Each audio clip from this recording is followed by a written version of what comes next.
ladies and gentlemen of the media, I thank President Ramaphosa and the people of South Africa for their warm welcome and for hosting the G20 summit. My message to G20 leaders over the next 2 days is simple. Now is the time for leadership and vision. We are living through tumultuous times, conflicts, climate chaos, economic uncertainty, mounting debt, inequality, and the collapse in global aid are inflicting massive suffering around the world. And rising military expenditure is drawing resources away from development. As the world's largest economies, the G20 can hold enormous influence to ease suffering, ensure that economic growth is widely shared, and set out our world on a better, more peaceful course for the future. The theme of this year's meeting, Solidarity, Equality and Sustainability, points the way. Over the next 2 days, I will call on G20 members to use their leverage to lead the action we need. First, we need economic action. Developing countries, in particular in Africa, are suffering from a perfect storm of shrinking fiscal space, crashing debt burdens, and a global financial architecture that is failing to support or even represent them adequately. Africa has been a double victim of colonialism. First, through centuries of exploitation and plunder, and then again, when international institutions were created, when most countries, African countries, were still under colonial rule and their voices were absent from the table. Today, Africa remains woefully underrepresented across global institutions, and this must change.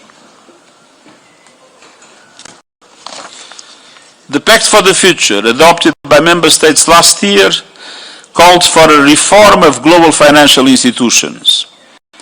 Many decisions are disproportionately in the hands of some of the members of G20 across the governance bodies of these institutions.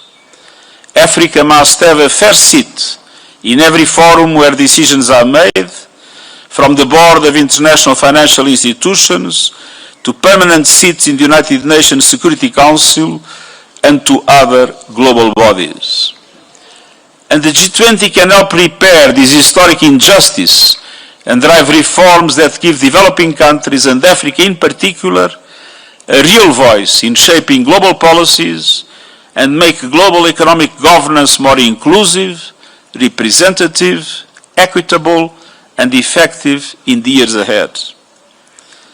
I will also urge G20 members to live up to the commitments made in June in the Financing for Development Conference in Seville to unlock more finance for developing countries, to triple the lending power of multilateral development banks, to increase their role in leveraging more private finance, to ease debt burdens with new instruments to reduce borrowing costs and risks, and speed up support for countries facing debt distress, drawing on recommendations from my debt expert group.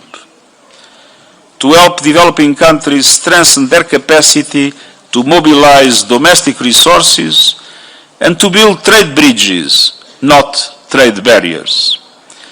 Too many developing countries, especially in Africa, find themselves at the bottom of value chains or locked out of trade opportunities. G20 members can lead the way by dismantling trade barriers and ensuring trade-free access to their markets for the poorest countries. Meanwhile, inequality has become a cancer in our societies, concentrating power and eroding trust in democracy. I commend the G20 presidency for commissioning a bold report on global inequality. Second, we need climate action. The ongoing COP30 meeting demonstrates how much work needs to be done. Countries have failed to keep temperatures to the 1.5 degree temperature rise limit. Science tells us that a temporary overshoot above this limit is now inevitable. And we must make this overshoot as small, short and safe as possible. Avoiding more climate chaos means bridging the adaptation gap urgently. And that requires a massive scale-up of financing. Developed countries must keep their promises by doubling adaptation finance to at least $40 billion this year, and giving confidence that meaningfully increased, affordable and accessible adaptation finance will be scaled up beyond 2025. By mobilizing the $300 billion per year promised to developing countries by 2035, and by delivering on the Baku to Blame plan, mobilizing all relevant partners for the $1.3 trillion annually to be achieved in climate finance and in the same time framework for developing countries. Simultaneously, it's time to capitalize the Loss and Damage Fund, including exploring possibilities of innovative finance. And we also need to supercharge the just transition to renewable energy.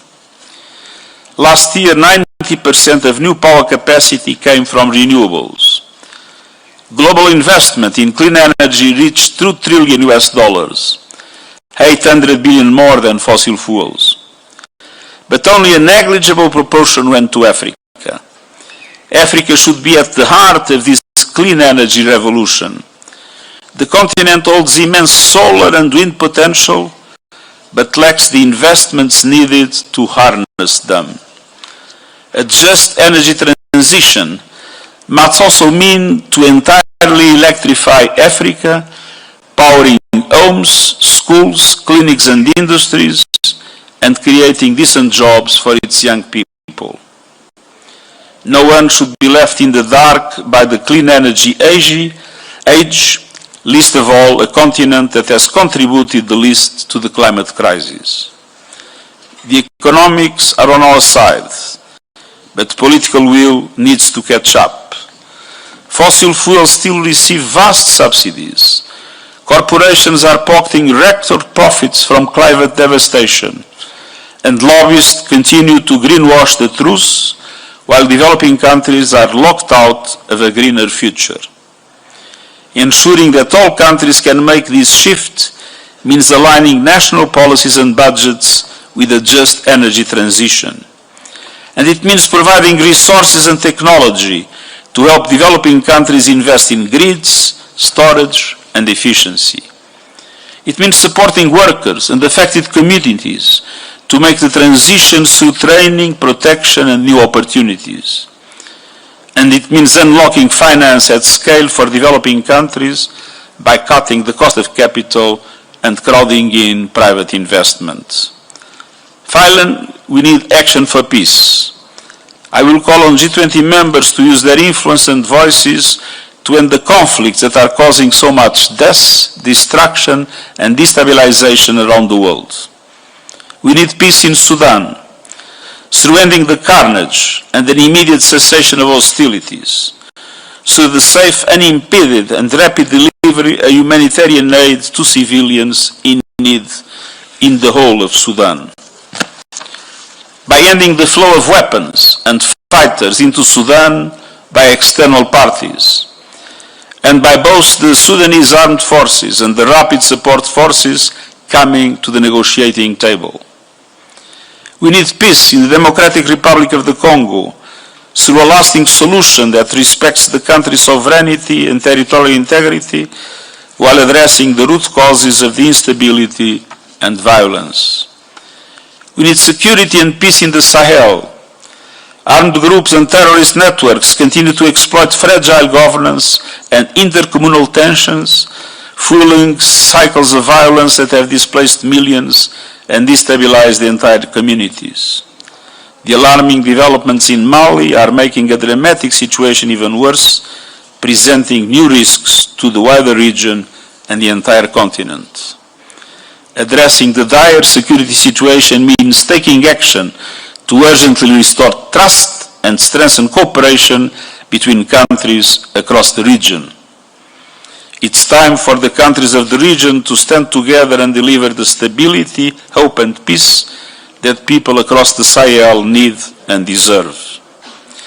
And we need a just, sustainable and comprehensive peace in Ukraine, in accordance with the UN Charter, international law and the resolutions of the General Assembly. We need peace in Gaza. By upholding the ceasefire, ending its continued violations, and fully implementing the commitments of the peace agreement, by establishing a credible political path towards ending the occupation, and by realizing the right to self-determination of the Palestinian people, leading to a two-state solution that enables Israelis and Palestinians to live in peace and security anchored in international law.